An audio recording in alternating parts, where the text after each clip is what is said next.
Assalamualaikum warahmatullahi wabarakatuh. Perkenalkan, nama saya Siti Munifah, NIM E 2019-2164, Prodi Ekonomi Syariah 4, Fakultas Ekonomi dan Bisnis Islam.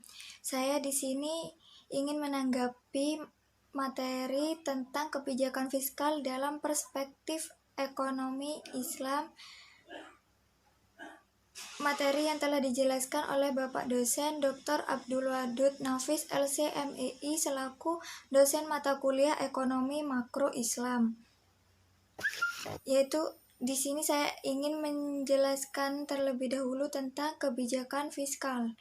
Definisi fiskal adalah kebijakan yang dilakukan oleh pemerintah dengan cara meningkatkan atau mengurangi pendapatan dan belanja negara untuk mencapai tujuan yang diharapkan, seperti mengurangi jumlah pengangguran atau mencapai pertumbuhan ekonomi yang sudah ditargetkan.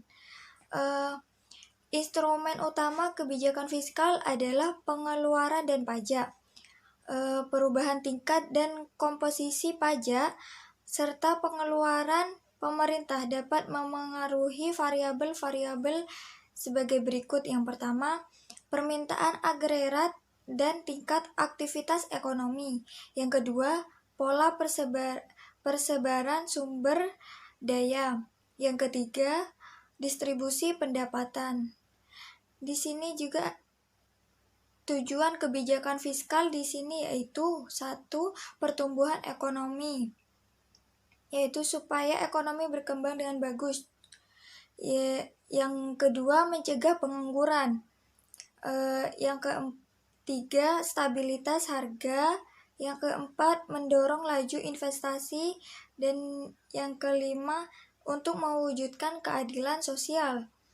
Jenis kebijakan fiskal di sini yaitu ekspansif dan kontraksional. Komponen kebijakan fiskal yaitu ada 4. 1. Kebijakan perpajakan. 2. Kebijakan pengeluaran. Yang ketiga, kebijakan investasi dan disinvestasi. Yang keempat, pengelolaan utang atau surplus. Instrumen kebijakan fiskal di sini yaitu 1. Anggaran belanja seimbang. Yang kedua, pembiayaan fungsional. Yang ketiga, anggaran defisit atau kebijakan fiskal ekspansif. Yang keempat, anggaran surplus atau kebijakan fiskal kontraktif. Yang kelima, stabilitas anggaran otomatis. Yang keenam, pengelolaan anggaran. Fungsi kebijakan fiskal di sini yaitu untuk mengoptimalkan pengeluaran sumber daya alam dan SDM. Yang kedua, mengoptimalkan kegiatan investasi. Yang ketiga, alokasi. Yang keempat, distribusi. Yang kelima, stabilisasi. Dan yang keenam, pembangunan. Lalu, ciri-ciri fiskal ekonomi Islam yaitu 1. Untuk pengeluaran negara dilakukan sesuai pendapatan sehingga jarang terjadi defisit anggaran. Yang kedua, sistem pajak proporsional. Yang pajak dalam ekonomi Islam dibebankan berdasarkan tingkat produktivitasnya. Yang ketiga, perhitungan zakat berdasarkan hasil keuntungan bukan pada jumlah barang. Fungsi kebijakan fiskal dalam ekonomi Islam yaitu untuk memelihara terhadap hukum, keadilan, dan pertahanan. Yang kedua, perumusan dan pelaksanaan terhadap kebaikan ekonomi. Yang ketiga, manajemen kekayaan pemerintah. Yang keempat, intervensi ekonomi oleh pemerintah jika diperlukan. Instrumen kebijakan fiskal dalam ekonomi Islam di sini yaitu ada ziyah, ghanimah, fa'i, zakat, kharaj, nawaib, serta ahwal fahla.